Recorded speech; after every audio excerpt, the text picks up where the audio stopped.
Morning, you're locked in live, and I'm your host, Algernon Cash. That's right. Every Sunday morning, I invite you to join me right here on WTOB. Every Sunday morning at 8 a.m. for the only public affairs radio show that brings you my unique commentary on a wide range of topics. And I always like to show you some of the values and principles that I use in my own daily life to achieve success. So as always, I appreciate you joining us and listening this morning. Hopefully you invited a friend because we've got some really, really good insight for you this morning. I'm really excited about the show. I know many of you have seen some of the social unrest that's been going on all across the nation. It's all across our small and large screens. So I've got an actual small business owner from Portland who's going to give us a little insight as to some of what we've been seeing on our screen out in Portland, Oregon.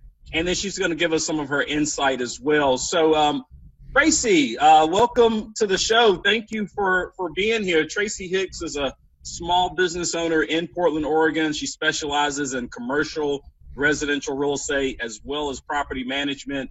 And then I've also got to say that I've met Tracy in person before. I'm so happy to be reconnected with her. I've only given one speech out in Portland, Oregon, and I had an opportunity to meet Tracy just really haphazardly, to be honest with you.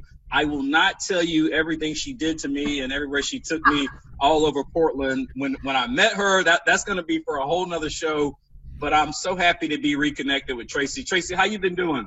I'm good. Thanks for having me. Yeah, well, thank you for agreeing to do this. I think my listeners are going to get a lot out of some of your insight and listening to what's been going on out in the big city of Portland.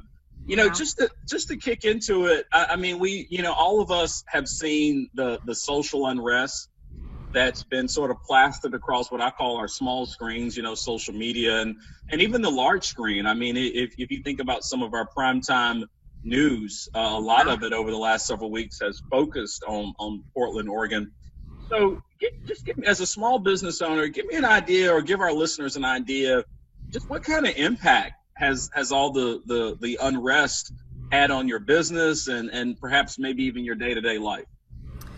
Yeah, I mean, people talk about it being the perfect storm, and I think with, COVID and the social justice platforms and school and families and small businesses being affected, I think it's really hard to I think people try to pinpoint certain things that they know or what they want to focus on, and quite honestly, the protests definitely have changed from what it was in the very beginning. It was more Black Lives Matter and, just police reform and things like that. And it took a shift and a turn. And I don't all the way, every day it's different, just like everybody else. Everybody else is confused. You hear things on the news, you hear things from certain people. Everybody has their opinions about it. So it's really hard to actually pinpoint what in the world is happening. But I will say that, I'm super biased. I've born and raised in Portland. I've been here my whole entire life. I've never lived anywhere else.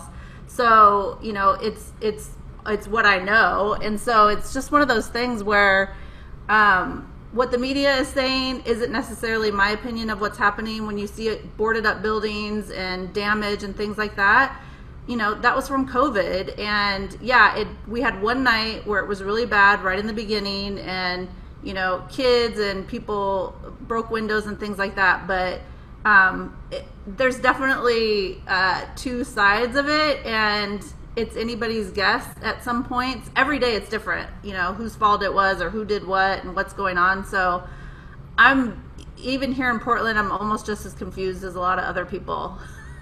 Well, that's an interesting perspective. I know offline before we kicked the show off, you were mentioning that your office is actually right in downtown Portland, which is a lot of the scenes that we see on the news and across social media. But if I heard you correctly, are you saying that the national media's portrayal of what's going on in Portland may not be quite as accurate as what we're being told? Or Yeah, for sure. I mean, we all know what media is. It's sensational. You got to have a story, and it's got to be, crazy parts of what's happening. One of my businesses isn't directly downtown. I'm just on the other side of the bridge. But we're close, really close to the starting points of a lot of the protests and the marches and things. I did go downtown for one of the protests, and I went before dark and that kind of stuff. You just got to be smart about that. But my other office, my real estate office, is actually across from the Northeast Portland police precinct. So there was a couple of days where there was some issues. For the most part, my business partner with Dwell Realty, he does the commercial and the property management side of things. He's black, so most people know that we're a black business owner, and we've both been in the community our whole entire lives. So it's also, we did get damage one day. We had some graffiti. They came and cleaned it up, and it was gone. And so we haven't gotten the front end of it, but I know some people have. But at this point, I'm like, who's even doing the damage? Like I think the message has definitely gotten convoluted, and there's been, I don't know if you want to call them splinter groups, but people have kind of splintered off into what they want to protest about. And so I think that I love Killer Mike and his message about getting together and getting organized and figuring out and then going forward that way is just, I think that's something that is needed right now. Well, and you mentioned that even you all might have been the sort of a small victim, I guess, in the grand scheme of things, of some of the graffiti and some of the unrest that's been going on in downtown Portland. So I agree with you. I think there's this like separation between the folks who want to drive violence and property damage, and then you've got the peaceful protesters that are just trying to exercise their right to free speech and bring awareness to their issue. So what are your thoughts of some of the more peaceful protests? Do you support their cause, and how's that been in downtown Portland? Yeah, absolutely. Again, I'm a little biased. This is my community. I've born and raised here. I'm a part of the black community. Portland is a very small, we're pretty white and we're a small area. But I have black children, and not that that's a reason why, because it's human rights, is what we're talking about. But I am a little more vested than maybe other people. And there's a difference between Portland and in Oregon. It's very, we are pretty rural outside of Portland, but we're also really, liberal in town. So, it's just one of those things where I definitely think human rights is just, I don't understand why we're fighting over that. It shouldn't be an issue to begin with, but it also shouldn't be questioned.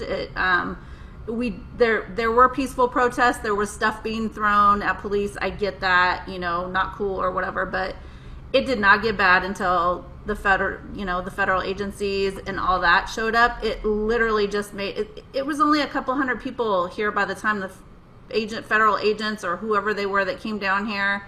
It just made it 100 times worse, for sure.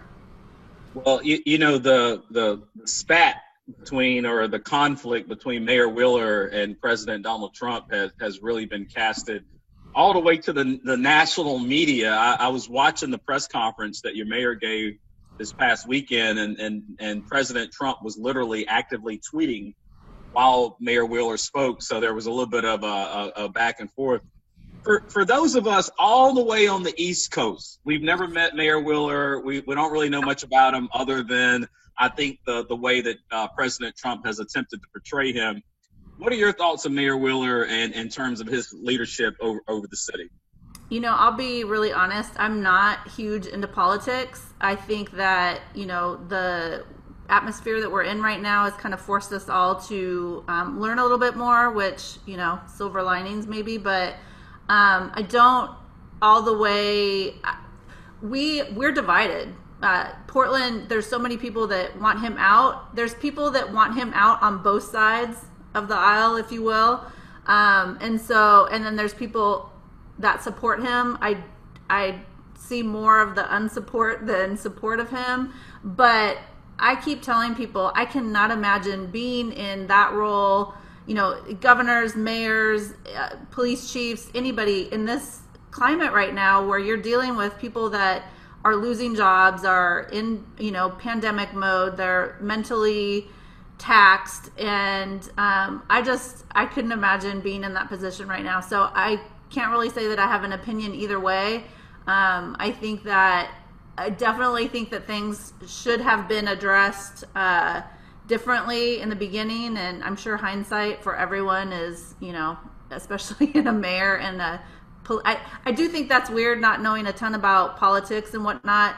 Having the mayor also be running the police department, I don't know why that is the case, and that's a little weird to me, but I think that change is actually going to happen. I always believe in the pendulum no matter what. I think things have to swing all the way the other direction for us to finally get to where we need to be.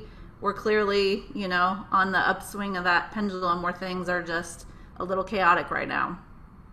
If you're just now joining us, if you're just now waking up this morning, you're locked in live. I'm your host, Algernon Cash. Every Sunday morning, at 8 a.m., I ask you to join us right here on WTOB for an exciting public affairs discussion. You are listening to Tracy Hicks. She's a small business owner and real estate professional in Portland, Oregon, to some degree at the epicenter of a lot of the social unrest that we've seen plastered across our small and large screen. Tracy, I'm running out of time, but I do want to make sure I hit on, tell my listeners, and obviously we're way on the other side of the world, but tell my listeners a little bit about what you do in Portland in terms of real estate and property management. So I've been a realtor in Portland for, I think, 17 years now. My business partner and I started Dwell Realty about 5 years in when the market was not doing so great, actually coming right back out of it. We decided to go off on our own and start Dwell Realty. Chris and I have known each other since high school years, and we've both been a part of this community, and it's he does the commercial and the property management side of things, and then I'm not actively practicing right now because I'm doing my other business, which is all things real estate, and that's a real estate supply store, which is pretty cool and fun. It's brand new to everybody. It's not a thing that existed in the past, so that's been keeping me busy, but real estate is on fire right now everywhere. And especially in Portland, we definitely have been really, really busy, and the housing market is not being affected right now. I can tell you that. No, we see the same thing right here in North Carolina. We've only got a few, really 1.5 months of supply of housing available on the market. So the market does seem to be very, very much on fire. Tracy, thank you for doing this. I am going to reach, you're now on my short list. I'm going to reach back out to you. We're going to keep up with what's happening out in Portland. Our prayers are with you all, and hope that your city leaders certainly can calm down some of the violence, and those that are wanting to peacefully protest, they have the opportunity to do that, because I do think that we need to continue to bring awareness to some of the reforms that are needed in our criminal justice system. We certainly need to keep a spotlight on some of the police brutality that we see, not just in Portland, but in cities across America right now. And so, Tracy, I thank you for joining us all the way here in North Carolina. And please, I'm going to invite you back, okay? Yes, please. Thank you for having me. All right, you're welcome. Take care. You are locked in live. My name is Algernon Cash. I'm your host every Sunday morning right here on WTOB. We ask you to join us for a public affairs conversation. And this week, I've got some really cool guests for you to talk about what's happening, not only nationally, also right here in your backyard. My next guest that I want to introduce to you is Judge Mike Silver. That's right. Mike Silver is a deputy commissioner with the North Carolina Industrial Commission. He's a trial level judge that works on workers' compensation claims as well as state tort. And he's also a former prosecutor right here in Forsyth County. And we're going to add to the list, he's my good friend, Mike Silver. How you doing this morning, man? Good, Mr. Cash. How are you today? I'm doing well. I'm glad to have you on. I appreciate you taking some time out of your busy schedule to join us. And tackle some tough questions about what's going on right now, not only here in our backyard, but across the country. I'm going to jump right into it, Mike, if you don't mind. You know, right now, one of the things that I've been highlighting recently is that it seems like we have a growing public distrust whenever it comes to the police, our criminal justice system, judges, you name it. Right now, it just feels like people don't trust these longstanding institutions. And I'm just curious to get from someone like you who's so embedded within the criminal justice institution. And I know now you're not so much on criminal matters, but you're doing the work you do at the Industrial Commission. What do you think is driving some of the mass social unrest that we see across the country? Algernon, that's a good question. I think it really boils down to accountability. I think what you see in our country now is people's distrust that the system will work when they want it to. So if they see a police do something that they believe is not right, they don't think that that police officer or group of police officers will get charged. And if they do get charged, they don't think it'll see it through to a trial or a plea. And I think because there's no doubt, I think in the general public's mind, that in general, the criminal justice system does a good job of prosecuting cases. I think plenty of people have talked about our, the volume of people we have in our prisons compared to other countries. And so there's not a distrust of accountability to the public, but there is a distrust of accountability, or that equal accountability, when it comes to people within the system, whether it be police officers or elected officials. And I recently had on a magazine contributor and writer, Antoinette Kerr, who has written a really interesting piece around how the police oftentimes investigate themselves, and how it's so difficult to believe that those investigations are going to be objective. You've been a prosecutor before. I mean, help my listeners to understand when a police officer happens to do something wrong, whether that's abuse someone or abuse the public trust. Can the public really trust the police to investigate their own? Yes. And one of the things about it, Algernon, is depending on what they're charged with, oftentimes either the police department would investigate themselves. Let's say it's a DWI, right? Well, you're not going to call another outside agency. You're just going to do it on the spot with that officer. And you can look at our paper. We have sheriffs that get charged with DWIs and wind up getting let go. Occasionally we'll have a Winston-Salem police officer that get charged with something and they're let go. Recently we had a Winston-Salem police officer that was charged with a sexual assault, and he was let go.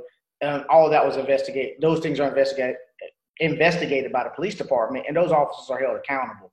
When there are issues where an agency feels there will be a conflict, they'll reach out to the State Bureau of Investigation, the SBI.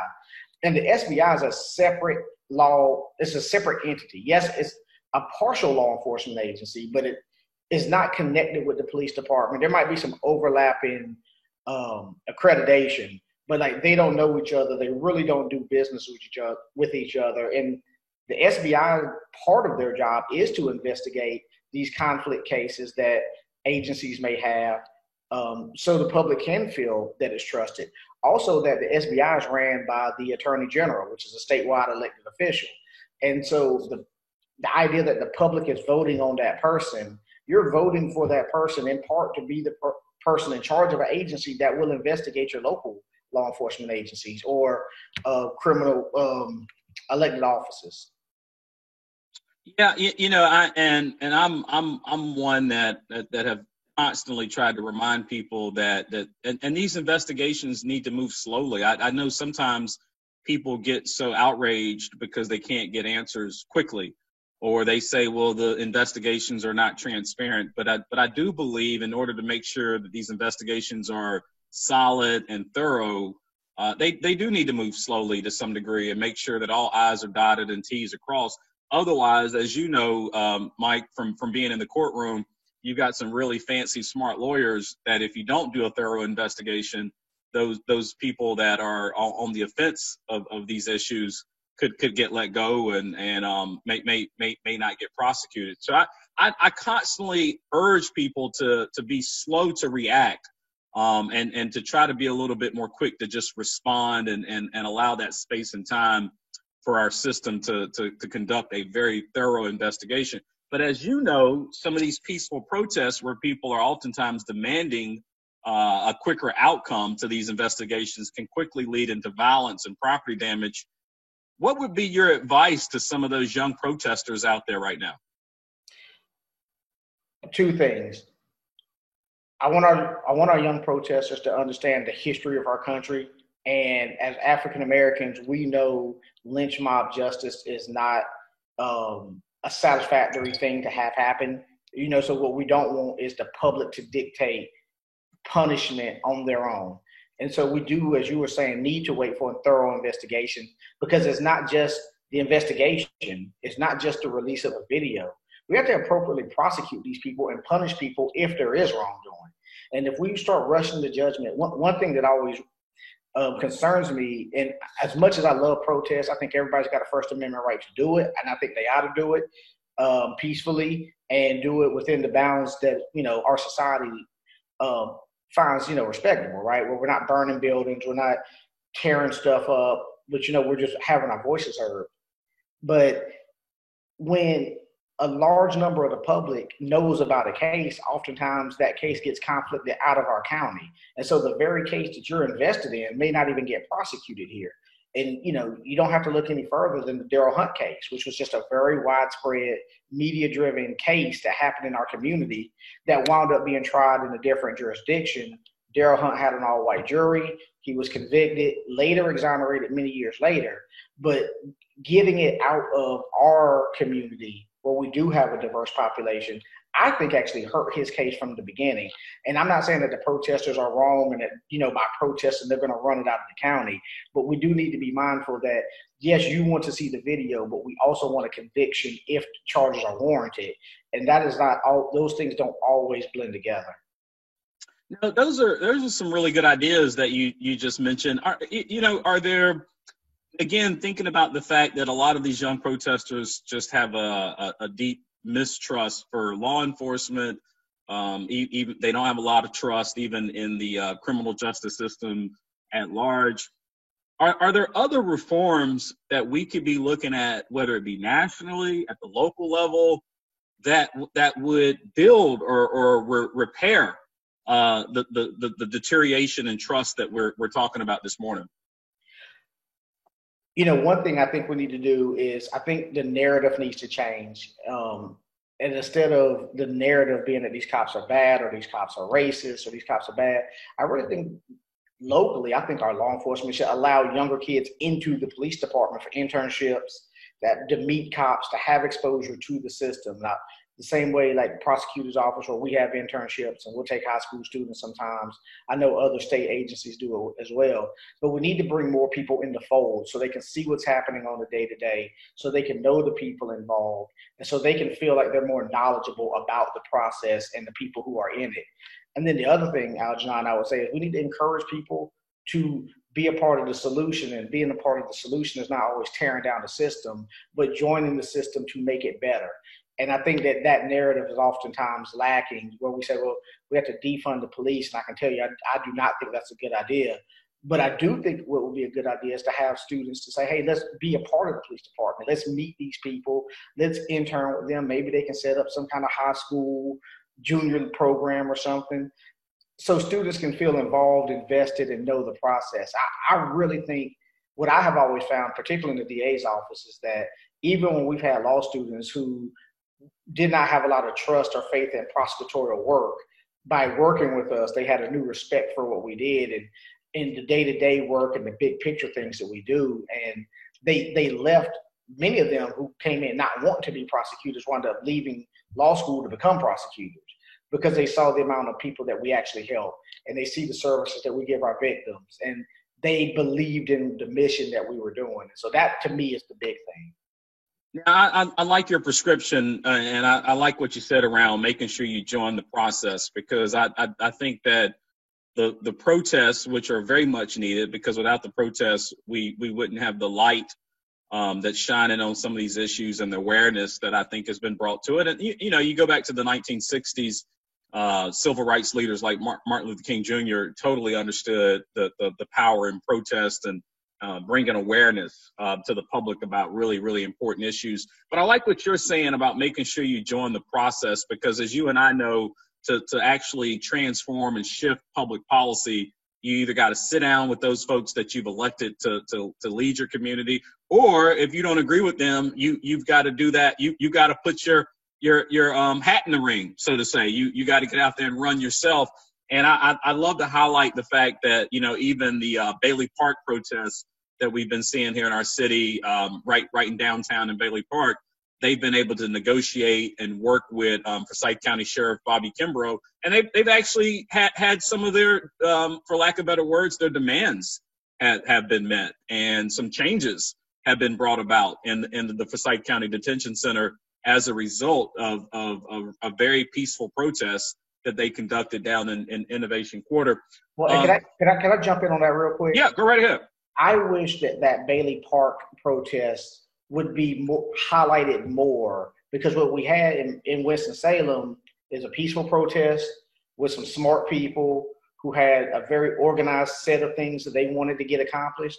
They didn't riot, they didn't burn anything, they didn't beat anybody, they didn't do any of the things that you're seeing in other places around the country.